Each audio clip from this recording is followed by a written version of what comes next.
we go for launch. 5. Quiet, numbskulls, I'm broadcasting. Anything can happen in the next half hour. 4. My friend, we cannot keep this a secret any longer. This whole thing is insane. 3. Quiet, please. I am analyzing. Where's the kaboom? 2. There was supposed to be an earth-shattering kaboom. 1.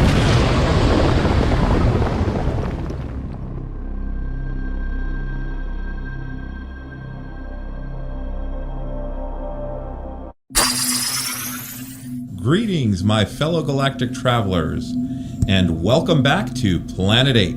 This is your mission commander Larry speaking to you from our hidden base. Chief Engineer Bob is here by my side as always in the command center, and circling Planet 8 in our orbital spy satellite is Reconnaissance Officer Karen. And on this episode of Planet 8, we're back. We had a 1-month hiatus. But no more, my friends, for the spooky season, for the month of October, for Halloween, your intrepid crew is back.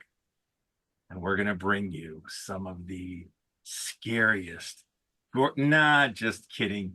It's laughs galore, horror movies with comedy, Halloween LOL. Your mission commander is going to kick off talking about it. So, we were talking, the three of us, about movies that had an horror element, but also comedy. And, in researching this and going back and forth, there are movies that maybe there's like an Ed Wood film that was not intentionally Plan 9 meant to be funny, but it just, read that way. Teenagers from Outer Space, spoiler alert. There's a monster, and it's only ever the silhouette or the shadow of a lobster that's getting shaken around the teenagers. We're doing intentional comedy. We're going to go into intentional films that had a horror element and comedy. And we'll get to some of the big ones. But before then, we're going to kind of get into some of our favorites or some films that we discovered or rediscovered. And straight away, I'm going to start off with P.D. Wheatstraw, The Devil's Son-in-Law. It's been a while. It's all yours, pal. Wow. If you have not heard of Rudy Ray Moore, the human tornado, Dolomite. Oh my God. He is fantastic. And shout out to Will the Thrill for introducing me to Rudy Ray Moore. I'll never forget watching Dolomite at Parkway, Thrillville with Karen. And it was an experience. It really was. I'm not going to say good or bad. It was just an experience. It was a thing. What's that, Bob? It was a thing. Yeah, it was a thing. That was a thing. What's the name of those movies where they did the ghost face and it was like pratfalls? Scream? No, but it was a comedy. Scary movie. Scary movie. Oh. I can't stand those movies. I've seen a couple of them, and it just, to me, is just so stupid. But P.D. Wheatstraw, The Devil's Son-in-Law, I'm not going to give away a lot. You guys have to watch it. But P.D. Wheatstraw is basically, as with all deals with the devil, is given a raw deal and has to figure his way and work through it. And I love Rudy Ray Moore. I think he doesn't get enough credit like he should. If you guys have not watched either his stand-up or his films, do yourself a favor. This movie is adult, rated R, so it's not for the kids. It's not your Jack Skellington and stuff like that, but most certainly an entertaining and funny horror, scary movie. So that's we're going to talk about a couple of films, and then, like I said, we're going to get into the Abbott and Costellos and all that stuff. Bob, you got something you want to share with us that you were watching or recently? Well, I mean, rediscovered? I think I said this on the podcast before, but when Halloween comes along, because I watch horror movies like all year round, right? So when Halloween comes around, I tend to kind of gravitate towards some of the horror comedies and monster comedy stuff. And hence the shirt. If you're not watching on YouTube, I got a nice shirt going on. Those of you watching on YouTube. But we'll get to that later too. So this time around, I wanted to find a couple that maybe I hadn't seen before. And it's funny because I looked on some lists of the 30 greatest horror comedies of all time. And I look at the titles, it's like, that's not really a comedy. Yeah, they probably think it's funny. Oh, look at the funny looking monster or something, but it's not an actual comedy. So I went back all the way to 1940 and watched a movie called Ghost Breakers. Ghost Breakers starred Bob Hope. Okay. Yeah, and he there's a Paulette Goddard, I think her name was, the actress. Her character inherits a castle and on an island, and so she's getting ready to go off to this castle, and Bob Hope, in the meantime, is getting caught up with all these different gangsters and things, and he thinks he's killed someone, so he's trying to hide. So he ends up hiding in her apartment, and the police are coming. So she's like, "Oh, hide in the closet." Police come in. They look around. He's not, she thinks they're going to catch him in the closet. They open the closet. He's not there. Where is he? I don't know. Anyway, he disappeared. So she has her trunk taken out to the steamship that she's going to take out to this island. Well, of course, Bob Hope's in the trunk, hid in the trunk. So he ends up going to the island. And, hey, spoiler alert, Bob. Hey, that's not this is just the beginning of the movie. I'm not spoiling nothing yet. But no, he goes to the castle, and it's not only haunted, but there's also an old woman that lives in a service cottage connected to the castle who has a zombie. Now, this is back when zombies weren't like Night of the Living Dead, stumbling ghouls that eat your brain. This was back when zombies were just reanimated corpses that are brought to life to serve the person that brought them back. This wasn't quite the zombie movie where they have the jungle drums in the background all the time, but that type of zombie. And so yeah, Bob Hope helps her, and he's got to help rid the castle of these spooks in a Scooby-Doo kind of way, and leading to hilarious consequences. But it's a very funny film, especially if you like, 1940s humor, which, depending on your taste, I mean, it's more verbal jokes and satire and things, not zany madcap bathroom humor or whatever. But it is dated. He does have a black servant that does everything for him. But if you look past that, it's actually a good film. Should definitely check it out. A classic. A classic, 1940, Ghost Breakers. It kind of reminds me of like the Bowery Boys, that title. They had a couple of like horror movies back in the day. Well, did you ever hear of the Dead End Kids? No. Dead End Kids were they started with Jimmy Cagney in Angels with Dirty Faces. Uh-huh. And then they did a bunch of films like Bowery Boys did. Okay. But Hunts Hall was one of them. Oh, yeah. Bobby Jordan. Okay. And the reason I bring him up is my mom actually dated Bobby Jordan. Wow. And I want to say that might be where I got my name, but I never admit that in front of my dad. So hey, good thing she didn't date Hunts. Hunts. Yeah. Well, she dated Ronald Reagan. Oh, wow. But Oh my. she turned him down for a second date because she thought he was stuck up. Wow. I could have been in the White Things House. you learn. Yeah. Anyway, I digress. Well, Walker, what do you got for us? Well, the two of you went off the beaten track and sought out some unusual things. I stayed firmly on the beaten track. I pounded those beaten tracks even more and just pounded them in. And I can talk about a little film called An American Werewolf in London. I've heard of that before. Yeah, you might have heard of it. Yep. It still amazes me to this day when I see that movie, just how incredibly viscerally violent it is one moment, and then how incredibly goofy it is the next moment. And then knowing that they had to cut so much out of it to get just an R rating.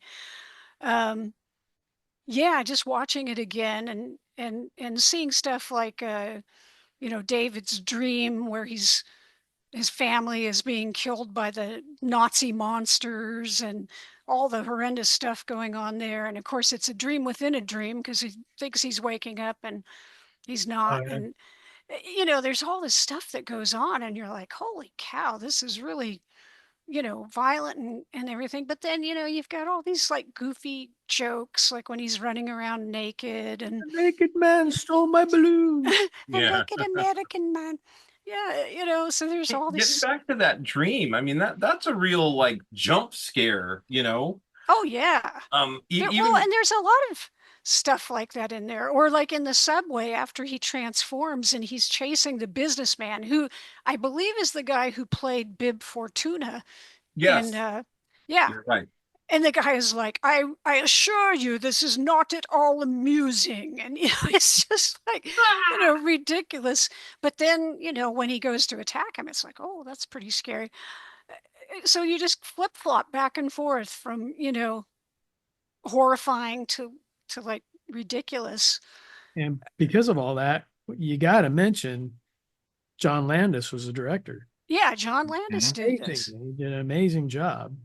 And then David Naughton was the star who, before that was in, now I'm going to age myself here, but he was in the commercial for Dr. Pepper. Dr. Pepper. I'm a pepper, he's a pepper, she's a pepper. Everyone wants to be a pepper too. That was him. Well, dancing, singing and doing all that. I will say that I think he's the weakest actor in the film. Don't tell anybody I I said just that. built him up. Come on. His brother, James Naughton, was in the Planet of the Apes TV series. Yes, he was. He's pretty darn good. He was in other stuff too, but in any case, and then Griffin Dunn, who plays his friend who is killed and comes back to haunt him and gets progressively more decaying as time goes by, and that's completely played for laughs, but he looks, horrible. Again, it's just like a joke. Like he's sitting there at one point, he's finally like a puppet. He's Right. just a skeletal. Well, I think even though he's gory and all, it's like that actually adds to the humor. Because here's this like really gory looking guy, and he's like, "Hey, David," Yeah. Right. He's always kind of jovial. Yeah. Like, Dave, you got to kill yourself or more people are going to, and then all the people are in the porno theater. All his victims are in the porno theater. And they're like, well, what am I supposed to do? Well, maybe they're all giving him suggestions, cut your wrists, use a gun, hang yourself. Yeah, I don't know. It still holds up really well, I think. And I think for like a first time viewer, I think they would be shocked how quickly it jumps back and forth from terror to humor. Right. And the ending is gut wrenching. Oh, and it's like that. It just happens, and then you get the song coming in all of a sudden, and yeah. There's no sympathy, there's no nostalgia, there's no anything. It's just like, and you've got there it is. Denny Agutter from Logan's Run. Oh yeah. So that's another plus for many people. This people. So yeah. So it's a classic, and it's definitely stands out. And I agree, it still holds up today. I mean, it just has all those elements of, you take the comedy out, it's still a great horror movie. The transformation special effects. Yeah. That was Rick Baker. Rick Yeah. Baker, boy. And at the same time, you've got The Howling coming out. And of course, you've got these two films sort of competing. And I know Baker, I think, had been involved on some level with Howling, or might have had some Well, conceptual. Howling was Stan Winston, wasn't it? Well, no, it was Rob Bottin, I believe. Yes, the guy but I from think The Thing. Baker was connected to Bottin. I Right. think Bottin was working with him at some point or something. But yeah, that transformation is still just, and it's fully lit, because Landis said, "Oh, I want to just show it, like show everything." But it was also, I mean, up to that point, you have like, Lon Chaney Jr., whatever, and he sits in a chair and it kind of dissolves and the fur comes on and all that. Yeah. Naughton's transformation was painful. He's like Mhm. screaming as his snout is growing and his arms are extending and his fingers. And he's just like, it was a slow transformation. It took a while. Oh, totally. Yeah. Yeah, it didn't look like something you wanted to have happen to you. Yeah. Yeah. But I know they made like fake skin and they inlaid all the hairs and then they pulled them backwards, like into the skin, and then reversed the film. So Right. it was growing out of the skin. Right. But it wasn't, I don't usually like quadruped werewolves, but this one was actually good. And when I went down, Keith Aiken and I went to Bob Burns' place down there in Southern California, and he has the suit or model of actually the suit of the werewolf in Bob's. Nice. So we got to go and see that. Very cool. It's good that stuff is like preserved. Well, I know Bob had a stroke recently, so Oh, I hadn't heard that. it's not going to last forever. I know he's been trying to talk Hollywood into making a museum for all the props and everything, and he was willing to donate his entire collection as long as he could be like a curator and give tours and things. But no one's taking him up on it as far as I mean, look at Forrest J. Ackerman's whole collection. Where is it? Yeah. Right. It was Well, sold off to pay his doctor bills, and it's been scattered across the country. So Well, just recently, Greg Jean's collection was auctioned off through Heritage. So all that stuff is spread, all across the country or world. I mean, at least it's preserved, I guess, in a sense that, other collectors now have the things that he had in his possession. But yeah, wouldn't it have been great if like some of that could have gone to a prop museum somewhere? Well, I hope know. that Bob Burns' situation works out a little bit better, because well, it's very sad. But hey, back to comedy, Larry. What I know. Like, okay. well, back to me. I saw a movie, more recent movie, a couple years old. It was Nicolas Cage and Nick Holt, Yeah. and Aquafina. And it was Renfield. I don't know if you guys saw that. I saw that. I did see it. It kind of came and went, but I'll be damned. It was a good movie. it I had enjoyed its it. moments. I thought it was funny. And, I'm not a big Nick Cage fan. I like some of his work, but he did a real good vampire on this. And, it's a horror movie. It's a comedy. It's kind of a love story. If you guys have not seen it, this is another one I think isn't talked about too much. It's not, a cult classic as yet, but your mission commander was surprised. It was a fun movie. You guys get a chance, check it out. Surprisingly funny. Yeah, I don't remember a whole lot about it. I guess it didn't make that big an impression, but I did watch it. I know I saw it. Yeah, I thought it was a couple of funny, times, but also remarkably bloody. Yes. Yes. So It's a horror film. It's got to be. Wow. There's another movie. It's not something that I'm gonna. Maybe we'll, as the group, we'll talk about it. But let's pass it over to Bob. And what do you got for us there, buddy? Well, I went back to 1940, so I guess I should be a little more contemporary than that. So I went back to 1992 in the Wayback Machine. Ooh. And watched a movie called Dead Alive. Dead Alive was a movie from New Zealand. It was directed by Peter Jackson before he started on all the big movies like Lord of the Rings and all King Kong and all that. And basically, it starts out with sort of a couple people going on an expedition to Skull Island. Now, I don't know if it's the Skull Island or if it was just a wink from Peter Jackson, because he's a big Kong fan. But yeah, they get this rat monkey.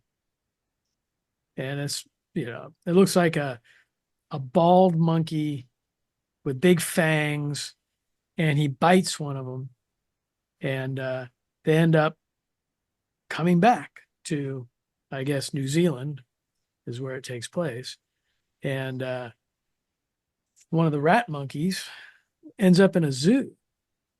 So the main character, he's at the zoo with his girlfriend, and his mother's like spying on him because he's taking care of his ailing mother.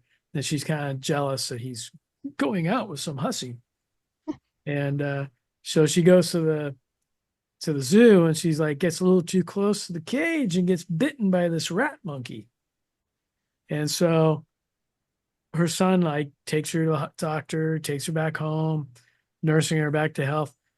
And she progressively gets a little worse. It starts to decay.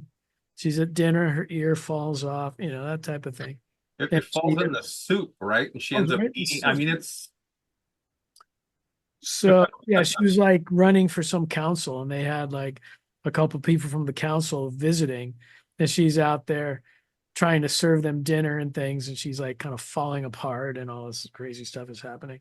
So as the movie goes on, and she bites people who bite people who bite people, her son is like rounding them all up and putting them in the basement. As one does. That's right. Including a priest who I guess knows Kung Fu. So he was fighting some of the zombies. I kick ass for the Lord. And yeah, they put him down there too.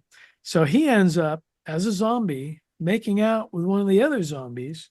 And then there's a zombie baby that comes. Oh, jeez. And this is kind of gives you an idea where this all goes. I mean, he's got the zombie baby out in a carriage at one point. He's pushing it through the park, and it's, acting like a zombie would act.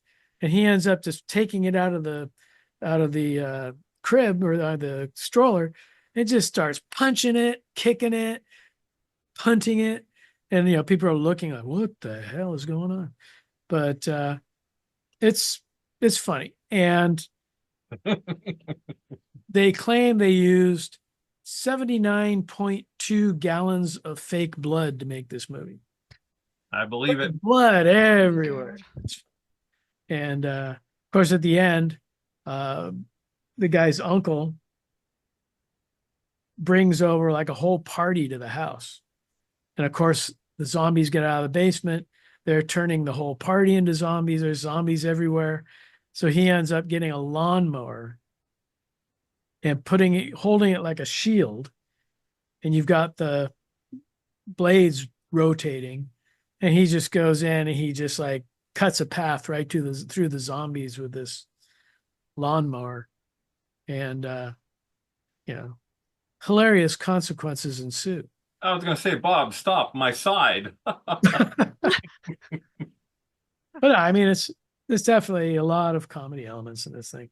It is zany. I've seen it. It's zany and it's gory as hell. I mean, the humor is more kind of Python-esque than what you're used to in this country. Yeah. European, New Zealand humor, but it's good. Yeah, it's just one of those ones I found on a list. I'm like, okay, I'll watch this. And oh, Peter Jackson did it, man. Yeah. And I enjoyed it a lot. I'm sure I'll probably watch it again at some point. It was funny. It was an eyeball at one point in time. Yeah. That popped out and person bites it. And it's hard to watch, but it's funny. Yeah. In how they act. Monty Python. That's accurate. Python-esque humor, which is always some of the greatest humor as far as I'm concerned. True. Karen Walker. Well, I'm going to go with a little film that came out in 1984. Who you going to call? Ghostbusters. That's right. I just watched this again a few months ago. I hadn't seen it in ages. But they had all the sequels and stuff out, which I still haven't seen the latest sequel. Don't bother. I actually did see it, and it's not bad. I enjoyed it. Okay, I get Don't Bother, and Yeah. I enjoyed it. So somewhere in there. Check it out and form your own opinion. Okay. But Ghostbusters is another great film that I think maybe people forget how good the first one really was. First one is hilarious. I mean, you've got Bill Murray at his very best, Dan Aykroyd. It's just so well done, so well written. And the thing is, it has this whole premise based around, spiritualism and paranormal and all this, because Aykroyd is really into that stuff. So he knows he wrote it with Harold Ramis, right? Harold Ramis was involved, but Aykroyd is the one who's really into the But I thought paranormal the stuff. two of them wrote the script, and I think Ramis directed. But I think Ivan Reitman Okay. directed the film. Yeah. Talk amongst yourselves. I will consult the Internet Movie Database. But in any case, this is another one where, people forget there was some scary stuff in that. Like, you think about the initial scene with the library and the librarian, they see her and then she transforms into that big scary ghost. Ray. Yeah, that was your plan. Get him. Scared the crap out of my mother. I took her to go see the movie, and because she's a big fan of the Bowery Boys, and that type of like horror humor, and it was great. But Okay, it was Reitman that directed, but it was Dan Aykroyd, Harold Ramis, and an uncredited Rick Moranis that wrote it. Yeah. Well, I know that Aykroyd had the original idea.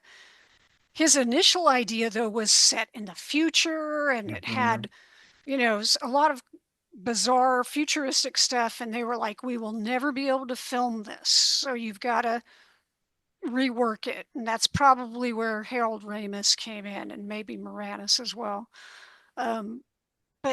But yeah, watching it again, it's like, it's hilarious, but the horror elements are there. And like Larry, you mentioned the Bowery Boys. I mean, they did take some of those kind of ideas too. And that Ghostbusters name, they didn't know if they were going to get to use that or not. Right? Because you had that Ghostbusters TV show, which was again, buying off those concepts from those shows in the 40s, so Forrest Tucker and Larry Storch and and gorilla. Bob Burns in the gorilla suit. That's right. So there's all these connections, and you look at these things, sometimes you'll see, a long lineage there. Are you the gatekeeper? I am Zool. Yeah, and of course, then you've got Sigourney Weaver in it. Rick Moranis was great in it. So it's another really worthwhile film, I think, to put into this little category we're working on tonight. In my opinion, it's the best of all of them. They never got better of the Ghostbuster than the films. Yeah, original. definitely. Yeah. So, Well, I mean, they were all at their peak, coming off of Saturday Night Live and all that. It was like, because you had Ghostbusters, you had the Blues Brothers. Blues Brothers came before the Ghostbusters, and Belushi was Mhm. supposed to be involved, but he unfortunately passed away. Yeah. Was there a rumor that Eddie Murphy at one point in time was Yes. attached? Yes, there And it was. was that future stuff that he's like, I'm out. There was at one point they were thinking about bringing in Eddie Murphy, and that basically fell through.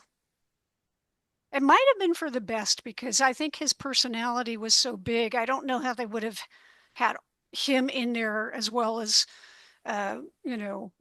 with Murray and the rest of them. It was like having Eric Clapton in the Beatles.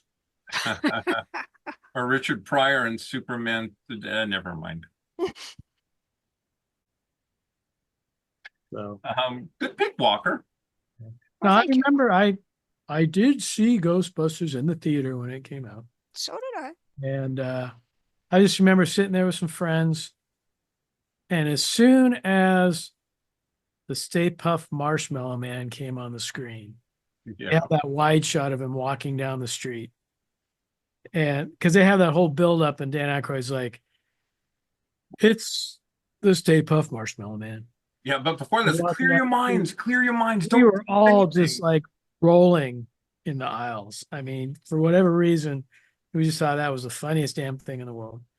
And yeah, it was. I guess it was the impact of seeing it in a theater and everybody in the theater laughing at once, and Mm-hmm. it was just one of those theatrical moments that I'll remember forever. Yeah, those shared experiences can really affect how you enjoy a film. Oh, absolutely. Something that's lost in this day and age, but I digress. Back to the comedy. Harry? I have like 3 or 4 here. And I'm gonna go with I'm a big Bob has his Munsters t-shirt on. And I enjoy the Munsters, but I love the Addams Family. The TV show and the movie.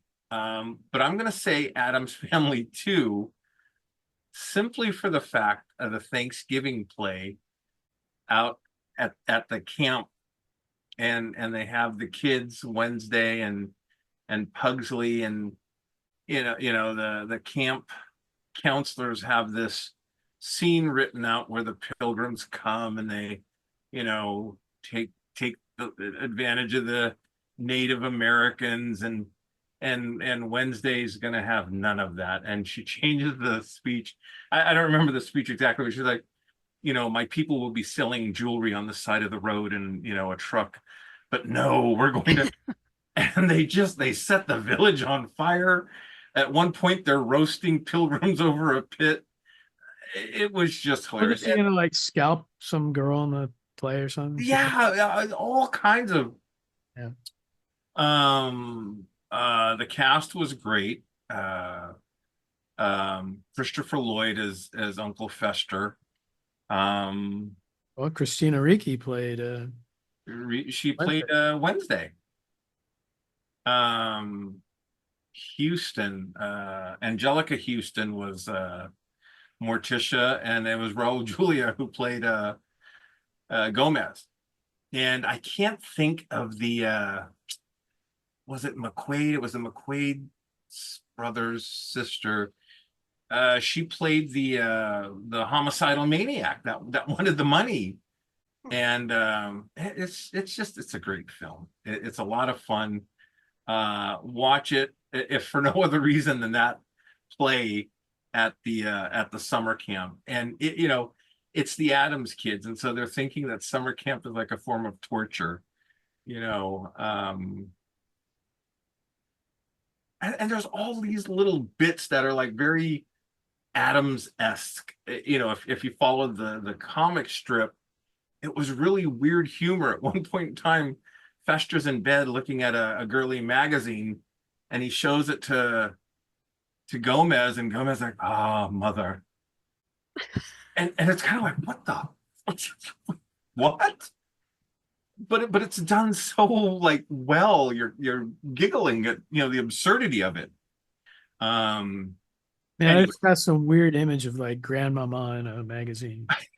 That's like it's a lot of dark humor, so there's not a lot of like gore and slasher, heads decapitated and stuff like that. It's very subtle, and it's a lot of fun, and I think if you're looking for some laughs and some uncomfortable humor, that's the way to go. Addams Family 2. Over to you, Bob. I got a couple, and I'm trying to think. I don't think we have time for. Well, we'll try to get as many in. Yeah. So I'm going to go with the classic Don Knotts film, The Ghost and Mr. Chicken. Yes. A perennial favorite I always watch near the Halloween season. Attaboy, Luther!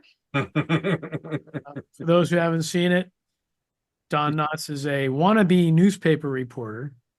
He's actually a typesetter in the basement. But they're going to tear down this old dilapidated house that supposedly was the murder house. And he gets basically I think it was a janitor at the newspaper, talks everybody into having somebody spend the night in the mansion and on the night of the murder. And, supposedly at midnight, the organ plays and, all this other stuff happens. But of course, it turns out to be Luther Higgs, played by Don Knotts, that ends up spending the night in there. And of course, he sees like the painting of the murder victim with the garden shears in her throat and blood gushing out. He hears the organ in the organ loft. He runs up there. It's got blood on the keys and everything else. And so, of course, he comes out and writes a big story about it. And the local paranormal group of these old ladies totally get into it. And, and then when it comes down to it, and the person who bought the house and wants to tear it down sees that he's not going to be able to, so he takes the paper to court for slander, and they go over to check the house, and of course nothing happens, and comedy ensues. But it is a funny movie. It's not like hitch over the head comedy, but it's same type of humor as like a Munsters or Addams Family or whatever. And you know what the connection is between The Ghost and Mr. Chicken and the Addams Family? The musical composer is Vic Mizzy. Composed the theme and music for the Addams Family. He did also for The Ghost and Mr. Chicken, as well as Green Acres. Really? Okay. He was busy. That's a fun fact. So, it's always been a favorite of mine. It shows up on Svengoolie once in a while. He'll show it. Yeah, it does. It does. That's cool. That was a good pick. Yeah, I was surprised, but they used to show it a lot down south and Southern California. Yeah, I mean, there was a whole rotation on TV of syndicated Don Knotts films, and The Reluctant Astronaut. Mr. He was a big actor back in the day. I mean, he had a couple of films, more than a couple, that were very successful. So, that would be my pick. And again, that's definitely, if I don't get to any other movies before Halloween, I at least pop that in and give it a watch. Nice. Waka. Well, I hesitate to go here. Go for it. This is one I'm still waiting to watch, but I've seen it so many times. I feel like I can go ahead and say it. Do it. This is my top of the heap, my pièce de résistance. Chef's kiss. I think it's the finest funny horror movie. And that would be Young Frankenstein. Another here. Frau Blucher. Would you like a roll in the hay? Roll in the hay, roll in the hay. Walk this way, this way, this They way. had something on Facebook where they talked to Steven Tyler, and he said that he and other members of Aerosmith were watching Young Frankenstein, and that scene came up where they said "Walk This Way," and that was Oh No. God. for their song "Walk This Way." Are you serious? Dun-dun-dun-dun. Oh, that is Jeez. cool. There's a connection for you. That Oh my is God. awesome. What, in the tour bus? They probably had it on like 24/7. I think they were like That and back then. porno. I think they were in a hotel room and it was playing on the. They were like flipping a coin. Guys, it's going to be Walk This Way or Frau Brucha. Which, Which one can you sing easier? I mean, it's just it's a great, it would be a great film whether you were making a list about, great horror comedies, just great movies of the 70s. I mean, Mel Brooks just outdid himself. and Gene Wilder. And Gene was. He's Gene great in Wilder's it. idea Everybody's great. for the movie. What's that, Bob? I said it was Gene Wilder's idea for the movie. He came up with it while they were shooting Blazing Saddles. Mm. Well, and it's a great tribute to the old Universal Absolutely. films. You can feel the love. They make fun, but you can tell that, they enjoyed the films. And so much of it, you feel like, oh my God, they've got the details down on, Dr. Frankenstein's lab and, the villages and the costumes and everything. Fake arm. Because they've got that character in Son of Frankenstein. Mm-hmm. But yeah, speaking of the laboratory, I was actually watching Young Frankenstein the other night with the Mel Brooks commentary on. Oh, nice. It was really good if you get a chance to watch it that way. But all that equipment that's in the lab is all the original equipment from the original Frankenstein. That's what I've heard. And some guy had it all in his garage in Hollywood somewhere. And they found it. Mel Brooks talked him into bringing it out, setting it all up. And yeah, all the Jacob's ladder and everything else. It's all from the original film. That is so cool. And then he also has like little parts where he'll talk about a scene. And it's like, if you notice, it's one shot, the camera's dollying across the scene, just like James Whale did it in the original film. So he was actually like copying actual shots and things from the original Frankenstein. That is very cool. At work, I was talking to a manager who was going after an employee. And they were saying, well, the employee's not doing this. And I didn't really like the manager. The manager didn't really like me. And we bridged the gap when she says to me, well, we have a lot of abnormal employees working for the agency. And I got it right away. Abnormal. Abby who? Abnormal. Give me an abnormal brain. I can quote this movie.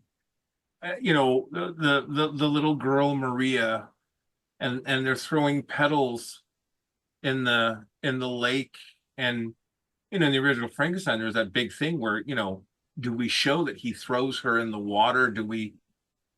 And she looks at the monster and says in Young Frankenstein, "Oh, no more flowers. What do we throw in the water now?" And the monster breaks the fourth wall and goes. He has a few times where he does that. He's had the perfect expressions. Oh my God. And then they're on the teeter-totter or the seesaw, and he hits the seesaw, takes off through the window and into bed. And oh, thank God Maria's home. She's fine. Well, you talk about his expressions and breaking the fourth wall and all. The best scene in the whole movie is with Gene Hackman as the blind hermit. Yes. Uncredited, Well, right? that was also in the commentary because Mel Brooks said that Gene Wilder just showed up with Gene Hackman one day. Supposedly they were good friends. They were either playing golf or tennis or something together. And Gene Wilder was telling him, or yeah, Gene Wilder was saying, "Hey, we're working on this movie, Young Frankenstein, and blah blah blah." And Gene Hackman was like, "Do you have a role for me? Can I play something in?" He hadn't really done comedy before, Right. It was all and serious stuff up to that they point. let him be the blind hermit. He just nailed it. Freaking awesome. Was going to make espresso. Yeah. Yeah, lived that line. He just threw that in at the end. Well, you know what's really fun to watch? I know I've seen some of them on YouTube. I don't have the disc for this. I think I need to get it. But they have outtakes for Young Frankenstein, and it's just hilarious. You can see, they're breaking up while they're filming the scenes because they're just having such a good time, and they're laughing and sometimes telling other jokes after they blow the scene, and you can just tell they had a great time making that movie. And Mel Brooks said that Gene Wilder and Terry Garr became really close friends during and after that film. That's sweet. So that's a great movie. That's like, if not number one, very, very close to number one on my just overall list. You could throw Star Wars and Star Trek, and if we did that one episode, you have 10 movies on an island or planet or whatever. Most certainly. We ought to revisit that. It's been what, 5 or 6 years? We ought to don't look at the old list. Nope. And just make a new list. Well, I guess the question a lot of people ask: Blazing Saddles or Young Frankenstein? Young Frankenstein. Oh God.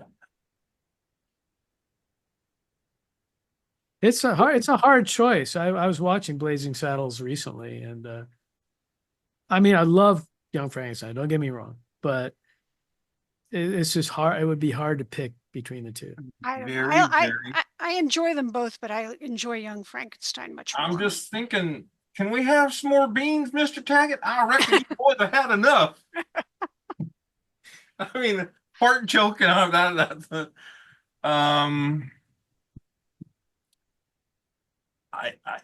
Yeah, Blazing Saddles had a stronger message, I think, a commentary on society. But Young Frankenstein is just so ridiculously fun, and it's Frankenstein. Ew. Well, call me Igor. And also Froderick. Yes. But that whole scene too, where they talk about werewolf, what? Werewolf. There. And Gene Wilder and Marty Feldman came up with that. Like they kind of ad-libbed that on the spot, and they came up with that whole kind of dialogue thing. Well, you can do that when you have really talented people. Oh, Marty Feldman. Even before that movie, I was watching the Marty Feldman show way back when I was a kid, and Terry Gilliam did the opening animation for it. And if you can find it somewhere, he had a whole series just starring him. Kind of like the Benny Hill show. Yeah. Oh, I love Benny. But I digress. Okay, so Walker, back to me. It's British. It's absurd. It starred Vincent Price and had a character called Volnavia. Yes, the abominable Dr. Fives. I should choose that. Yeah, I just it freaked me out as a kid, and yet it draws you in. The villain has no voice, and he has this huge Victrola with the 9 lives. It just and the kills are kind of ridiculous and insane, and the makeup is gory and grotesque, and this beautiful woman is helping him enact revenge and kill the people that he feels contributed to the death of his wife, and her name is Volnavia. What more can I say? The Abominable Dr. Fives. Dr. Fives rises again. Why does he rise again? Has he risen before? No, it's just he rose again. Sadly, there was never a third film. I would love for someone like Tim Burton to get with Netflix and just give us like a Dr. Fives #3 or Touch it, don't touch it. yeah. One thing there's gets me no about Vincent Dr. Price. Fives is that you've got the painting of his wife, which is Caroline Monroe. Yes, it You've is. got the movies, it's just the painting. Just the Wait a painting. second. Some other actress. She was in the second film, right? But Yeah. she was just a painting in the first one. It's a fun movie. It's a classic, and it's Vincent Price. Over to you, Bob. Well, whenever I can't come up with a horror film or two, I always consult my daughter Mel, the queen of horror, and she suggested The Cabin in the Woods. Have you seen it? Yes. Okay. Long time ago. A very young Chris Helmsworth. Well, it was directed by Joss Whedon. Yes. So it's not like a zany madcap comedy, but it has that kind of Whedon-esque humor throughout. And this was 2011. It was just around the same time as when he did the Avengers. So yeah, young Chris Hemsworth is in there. There's also Jeremy Renner is in there. Like 10 seconds. He's like an agent up on a rooftop. He's just like, they're leaving now. So drives off. But basically, it starts off where one of the characters who's played by Chris Hemsworth inherits a cabin out in the woods. And so, here's a bunch of kids going out to a cabin. That can't be good, right? So it seems like it's going to be your typical slasher film where the kids are going to the cabin and they're going to be knocked off one at a time and blah, blah, blah, blah, blah. But zombies show up, werewolf shows up, vampires show up.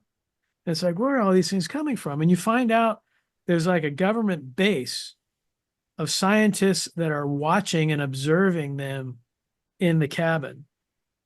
And they've got all these cages with all these creatures, everything from, like I say, the werewolves, the zombies, Japanese horror creatures, tentacles, whatever, like all these different things in these cages. And they're just taking them out and throwing them at them here and there.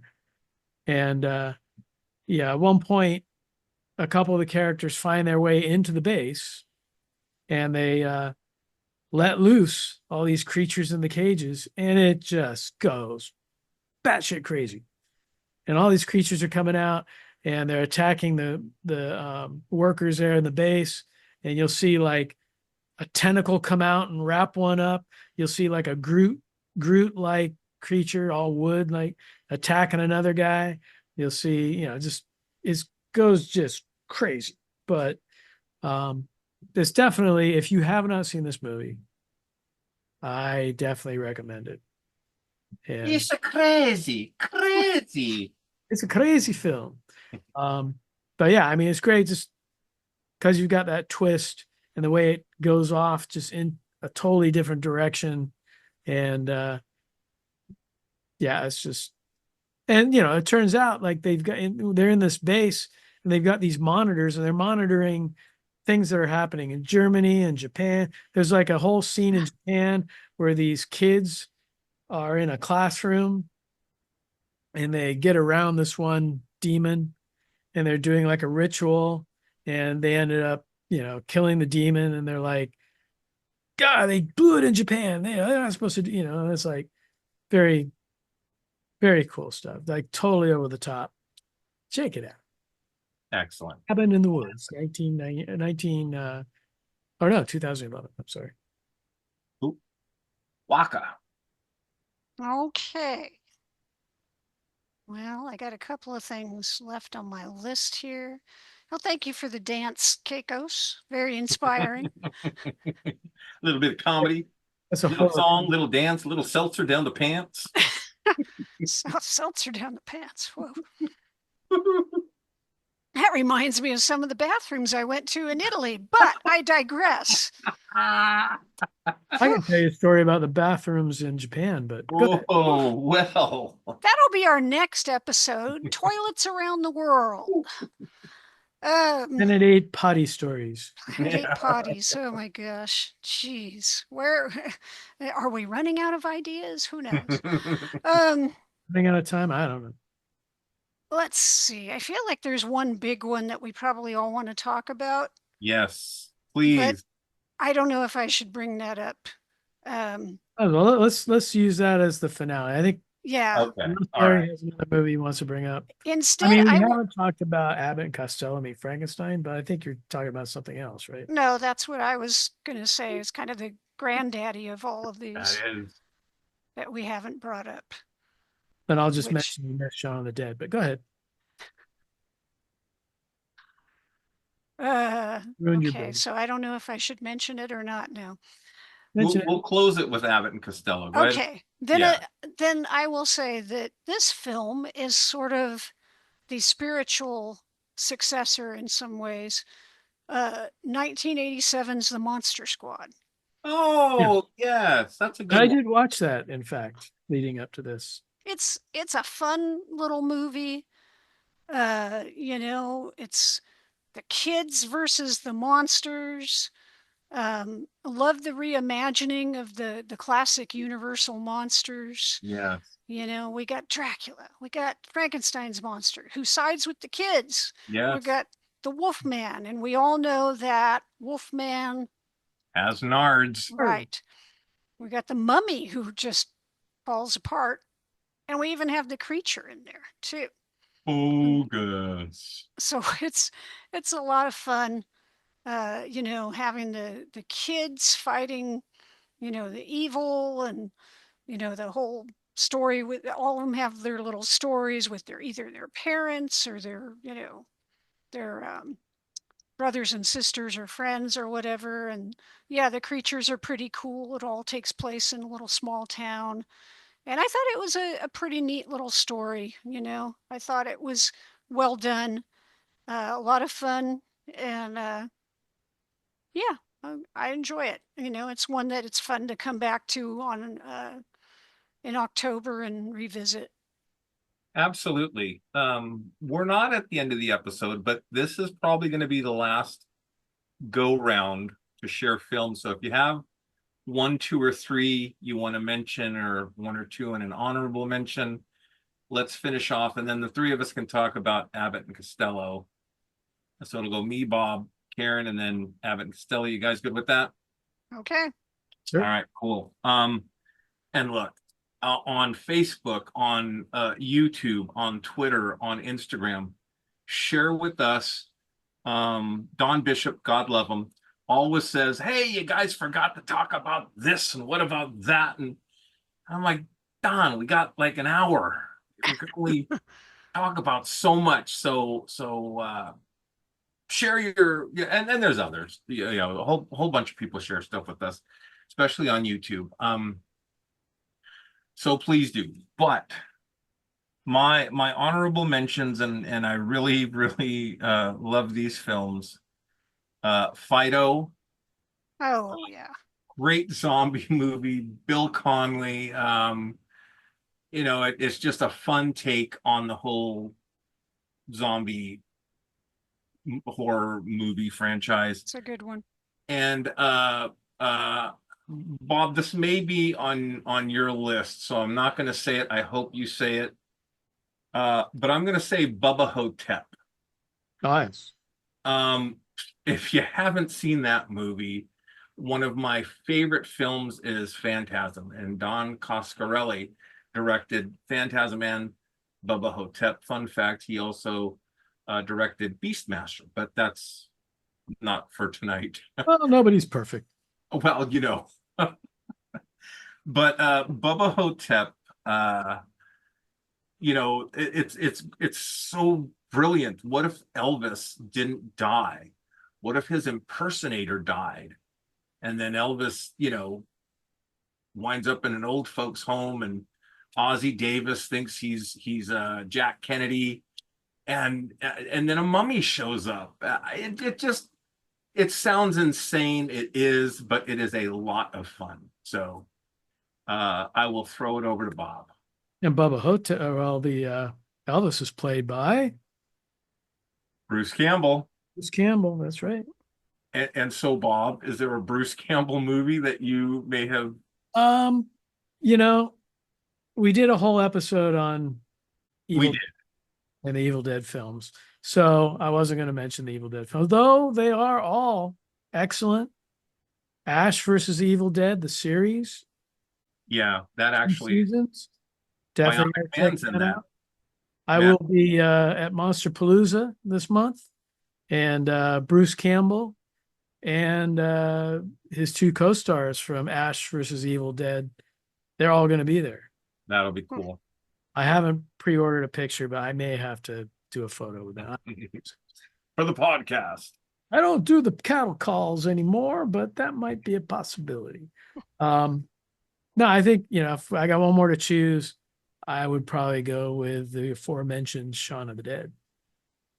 Just had an anniversary, I think, recently. So, and it's a brilliant take on the whole Night of the Living Dead, Return of the Living Dead, type of zombie movies. And Simon Pegg and Nick Frost are just the perfect pair. And they were also together in that TV series Spaced, which is very good if you haven't seen it. And what was the cop film that they were in? Hot Fuzz. Yeah. With the whole, cult thing, that was just brilliant as well. And George Romero's Land of the Dead, at the beginning, they're in a carnival, and there's these two zombies that are like tied up against a wall, and people get to throw stuff at them. That's Simon Pegg and Nick Frost. Romero loved Shaun of the Dead, so he put him in that scene in Land of the Dead. There you go. So it's very sort of British humor comedy, and it's basically Sean is just a regular guy, and you see him, walking to work, and everybody as he passes by on the street, they're all just doing their routine, doing their thing, just kind of like comparing them to being zombies. It's like, oh, this guy always walks down the street. This guy always tends to his garden. This guy, etc. And then at one point, he's doing the same route to his job, and they are actually all zombies. And he doesn't notice because they're all just doing the stuff they normally do. And as the film goes on, of course, he gets more and more caught up in the zombie apocalypse. And their favorite bar is the Winchester. And of course, his girlfriend's like tired of going to the Winchester all the time. So, but that's actually where they end up, holed up from these zombies. But it's good. I always enjoy it. A lot of cool little in-jokes, and the cast is really good. So, Shaun of the Dead, check it out. Very, very good, as well as Hot Fuzz. Hot Fuzz. Yeah, Timothy Dalton is amazing in Hot Fuzz. True. I forgot he was in that. Well, I guess if I'm going to do an honorable mention, I'll do a little film called What We Do in the Shadows. Oh. Now, I will say, I enjoy the film. I think the TV show is actually much better. Yes, I agree. Because I watched the film and I pretty much stopped there. But the film, if you haven't seen the film, it's done as if it's a documentary about these three vampires who are all living together. It's New Zealand. It's a Taika Waititi and who is his writing partner? See, this is what happens when you don't do your research. Anyway, they put the film together. They star in it. I think it's pretty funny. They're trying to deal with being vampires, but then they also have to deal with sort of all the issues of living together, and there's a group of werewolves down the block that they have to Yes. deal with, and so Well, they're also like 3 generations of vampires, right? right, there's different vampires, and then they have an ancient vampire who's like in a sort of a crypt in the house, and he's like a Nosferatu type vampire, and it's pretty funny. But I think that the TV series is actually way better. It's much more amusing than the movie. So I would say the movie is good, and if you like that or think it's interesting, I would definitely recommend the TV show, because the TV show is hilarious. I think the characters on the TV show are what really move it ahead of the movie. The characters, I think, are just a lot more fun. Absolutely. And you want to watch the TV series so you get to know who Jackie Daytona is. And I will Just say, wow. Human bartender Jackie right. Daytona, just a human bartender. God, this is so good. And like I said, guys, we're gonna miss a lot of stuff. We're not gonna, Arsenic and Old Lace. That was one of the ones I was gonna, but was it really horror? Was it comedy with Right. yeah. But let's talk about Abbott and Costello Meet Frankenstein.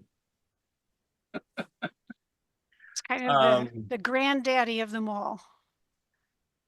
There's Wrapped up the whole Universal Monster series right there. That was it.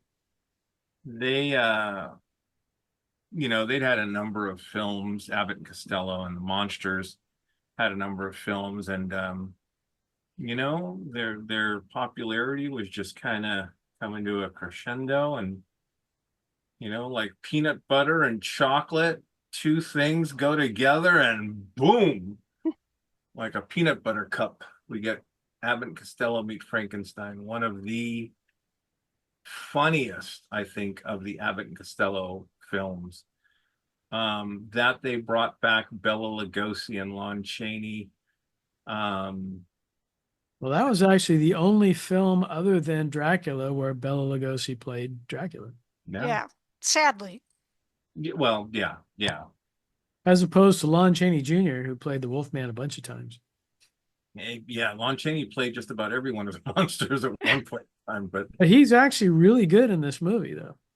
He is. As Larry Talbot. Nobody plays a tortured soul as well as Lon Chaney Jr., but he played the perfect straight man to Abbott and Costello. Pretty much. Absolutely, Bob. And the horror aspects of these actors playing these characters. Glenn Close, by the way, plays the Frankenstein monster. Glenn Close. Glenn Close. Not Glenn Close. That would make Strange. a very interesting Frankenstein. I'd like to see that. Let's go ask AI to make it right now. We'll get an AI drawing of that. Yeah, let's try Glenn Strange instead. Well, at least someone's paying attention to the podcast. You listen to what you say once in a while.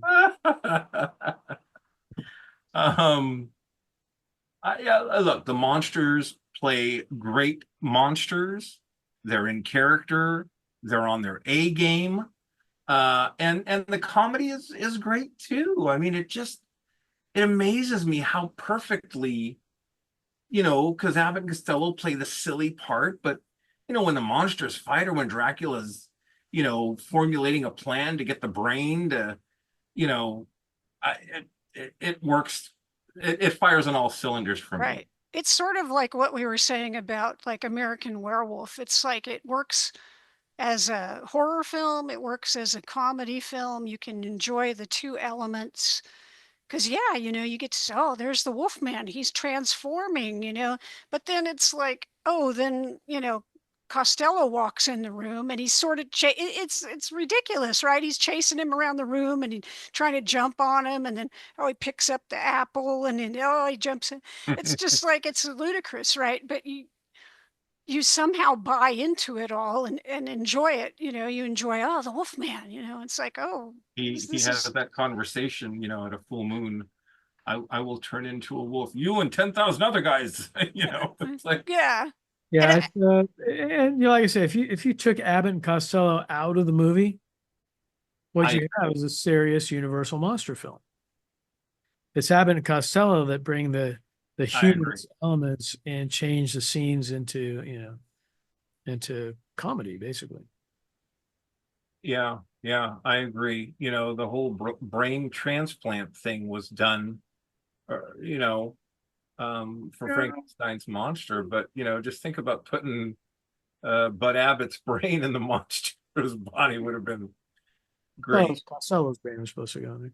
There's a book, Walker had shared this with me. I can't think of the name of it. It's paperback, and it's a continuation of this story. Return of the Wolfman. Yes, yes. Hard to find. I have it here somewhere. It is very hard to find, my friends. But if you can, you should. Yeah, I won't give too much away. Abbott and Costello aren't really as involved in that story as the movie, but that's okay. They're still a Well, great. when last we left the Wolfman, he was diving out a window and grabbing Dracula as a bat, and they fell down into the ocean and the rocks down there. That's not going to kill either of them. There was no silver involved, not coal. Just saying. I have to you also say, had another quote monster with an uncredited Vincent Price. Yep. At the end of the So film. the Invisible Man at the very end. Yeah. I was never an Abbott and Costello person, never really watched their movies, didn't know that much about them. But like watching this, I always laughed. I mean, there were parts I laughed. And my absolute favorite, the one that always makes me giggle hysterically, is the part when they're in the castle, and they're being chased. They've got Frankenstein's monster on the table and they're trying to like block the door and all this stuff is going on. And while Abbott and Costello are being chased, Costello sees this table with a tablecloth on it. So they're in the middle of this chase, right? And then he stops and he pulls the tablecloth off, and then all the plates and things are there, and he turns around at the camera and he like smiles, like he's so pleased with himself, right? Because he pulled the cloth off and everything. That thing, that always cracks me up, that part, just the expression on his face, because he's so excited. It's like, you idiot, you're being chased. I know. Why are you doing this? It's just, there's certain elements in that film, like it's like the ultimate sort of comfort food movie. You can just throw it on and it's like, oh yeah, you're like, this is such a great movie. You can just relax and watch it. Well, one thing my friend Dennis Lancaster was telling me about is, like, I've got the Universal Monster Blu-ray set, and I have it in there, but I think it's the DVD of Abbott and Costello Meet Frankenstein is the only place where you'll get, I think it was the isolated music track. Mm-hmm. They never released a soundtrack, but there is an isolated music track on the DVD if you still have it. Well, unfortunately, the Kickstarter is over. I threw it on my Facebook page, and Gail Orwig saw it, and she signed up for the Kickstarter. It was all of $20, and they got the music sheets for the film, and they went to, I want to say Glasgow, Scotland, and recorded the entire soundtrack for Abbott and Costello Meet Frankenstein. Yeah, I did hear it is coming back or coming out. Yeah, so they sent us a video. They showed them filming. They had a full orchestra, and because we met some kind of a goal above and beyond the Kickstarter, we're also getting the soundtrack to Abbott and Costello Meet the Keystone Cops. So what more could you ask for? But yeah, they never released that. So when is the gem coming out, and what's it coming out through? It was a Kickstarter. So if you contributed to the Kickstarter, you're getting the CD. They're not going to release it to the public. Really? Yeah. Sometimes after the Kickstarter's done, they'll have like a bonus period. I don't know if they're doing that on this. I could send you the information, Bob. And They said the Kickstarter is over, right? yeah, it's usually up for like a given period of time. And then sometimes they'll have like a bonus period after the Kickstarter where you can go in and still order, whatever the thing is, but you can't get any of the add-ons or whatever. But This is the Orwigs did this? no. So there was a Kickstarter, and I'll talk to you about it after the podcast. But anyway, this is the part of the program where we talk about stuff, things we bought, things we found, things people gave to us, things we're watching. Who's watching Agatha on Disney Plus? I watched the first 3. I guess that's fourth one's like tonight or something, I think. Yep. But I really liked the first 2. The third one was kind of I agree. But I really liked the first 2. I agree. We'll see what the fourth has for us. Walker, what do you think? I've watched it. It's not really drawing me in at this point, but I don't know. We'll see where it goes. We'll see where it goes. Okay. I did watch the beginning of Daryl Dixon, the Book of Carol, which is basically in the first season, Daryl's over in France. And this season is Carol trying to get over there to reunite with him, rescue him, whatever. She doesn't know what's going on with him over there. All she knows is he's in France. So she's trying to get over there. And she is basically ruthless Carol, trying to get reunited with Daryl and Carol. But Daryl and Curl. Daryl and Carol every Sunday night. So yeah, I'll be tracking that. Daryl, Curl, and Carl. Oh, anyway, something is falling behind you, Commander. What's that? I saw something start to fall behind Commander Larry. Anybody watching? Oh, because it's so hot. The accoutrement is no longer sticking. They're melting off the wall. I'm melting. Melting off the wall.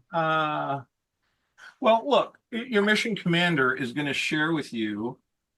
This was from Trick or Treat Studios. And Jazz went ahead and painted, she's still working on it, some of the stuff on the back. And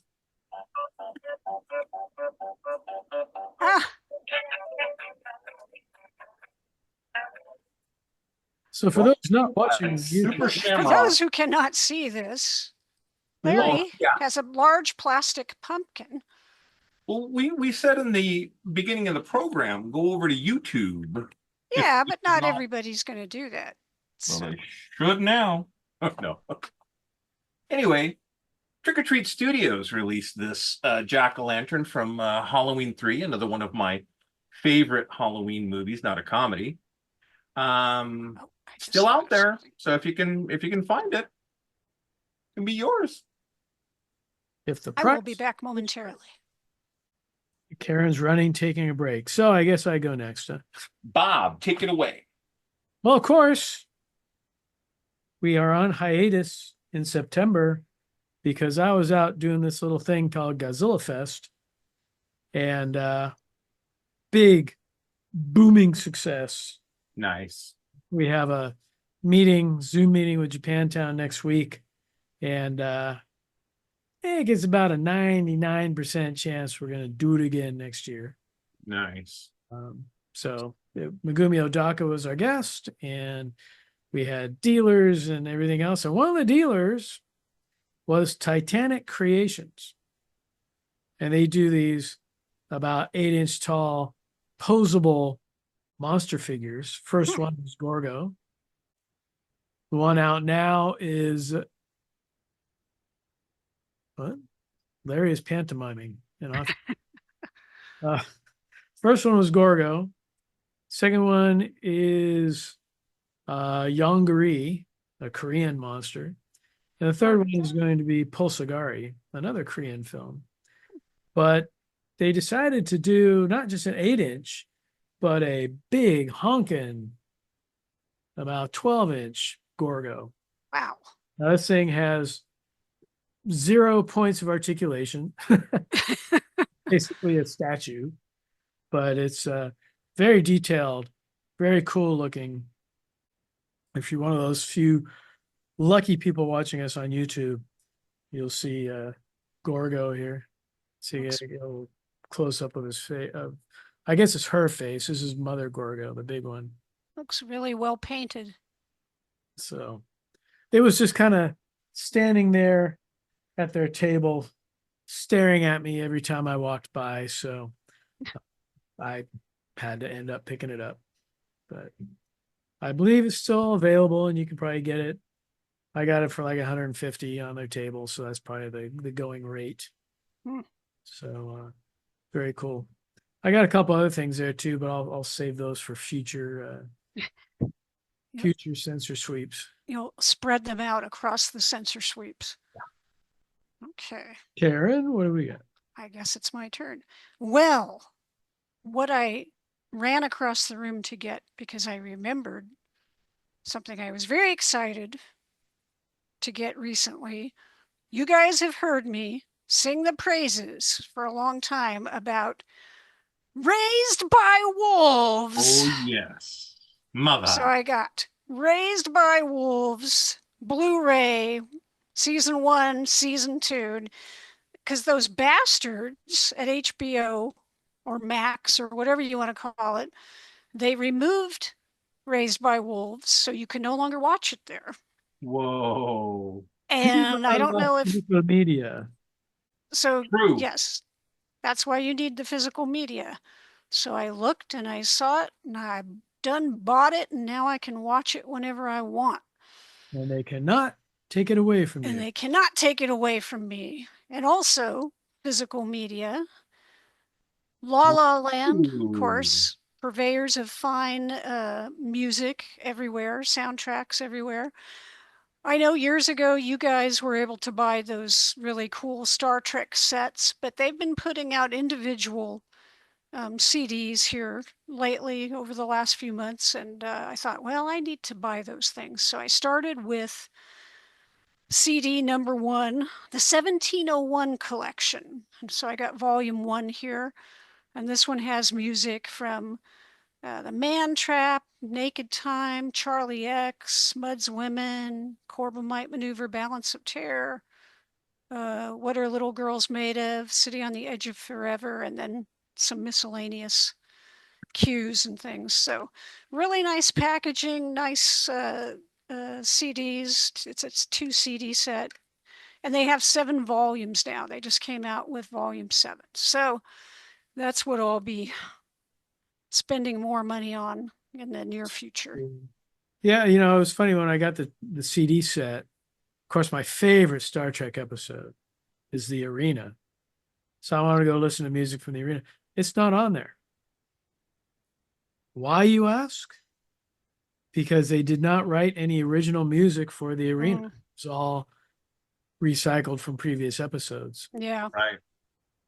I guess I could go back and you could pick out recreate it. tracks and put them together and make a soundtrack, but I bet you somebody has done that. I bet you a lot of guys probably have done that because somebody on YouTube, which was amazing.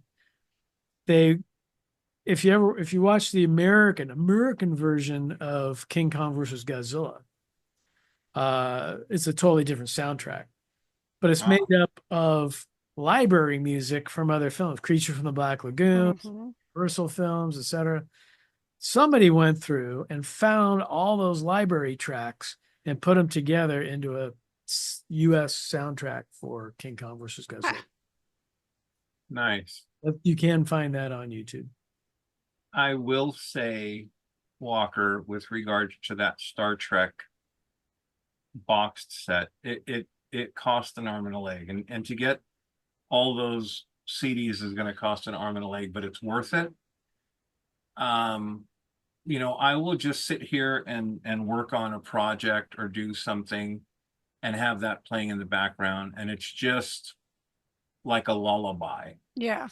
It's a lullaby until you get to da-da-da-da-dun, da-da-da-da-dun, da-da-da-da-da-da-da. Even that. And I picture Larry getting up and Yeah, it takes you back to because you're right, Bob. They used they reused music through several episodes, Yeah. especially more so in the third season when they started running out of money.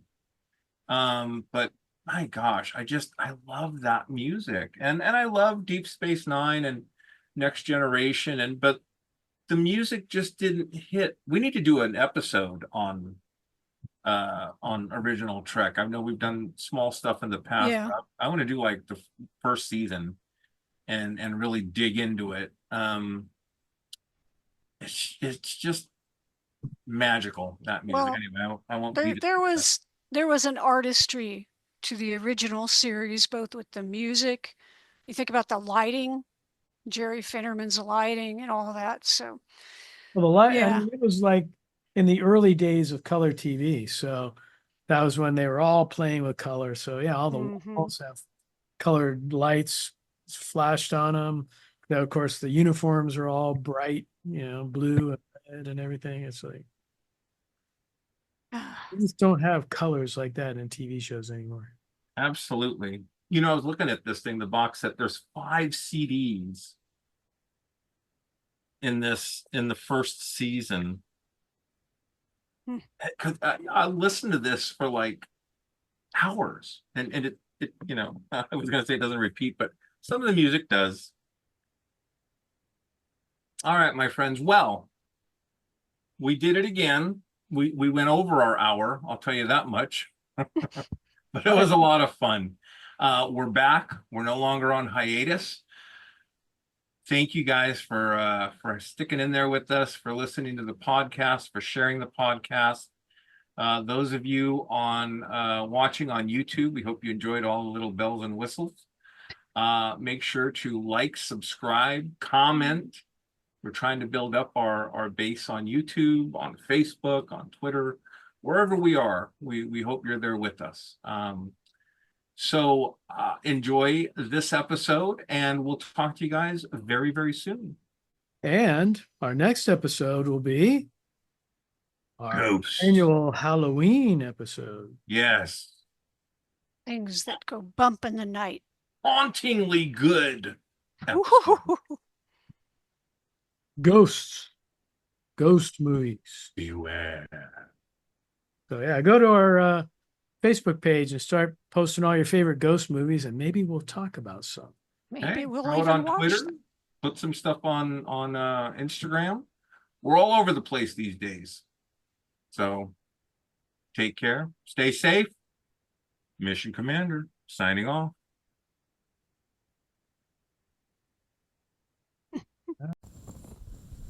On that note, this will conclude this transmission from Planet 8.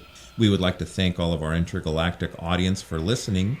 Be sure to head on over to our website at www.planet8podcast.com, where you can get more information on this episode's topic. For more conversation, find us on Twitter at Planet8Cast. Or on Facebook at facebook.com/Planet8Podcast.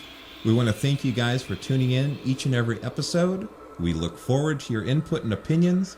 Until next time, this is Planet 8 signing off. End transmission. By George, he's got it. It is the end.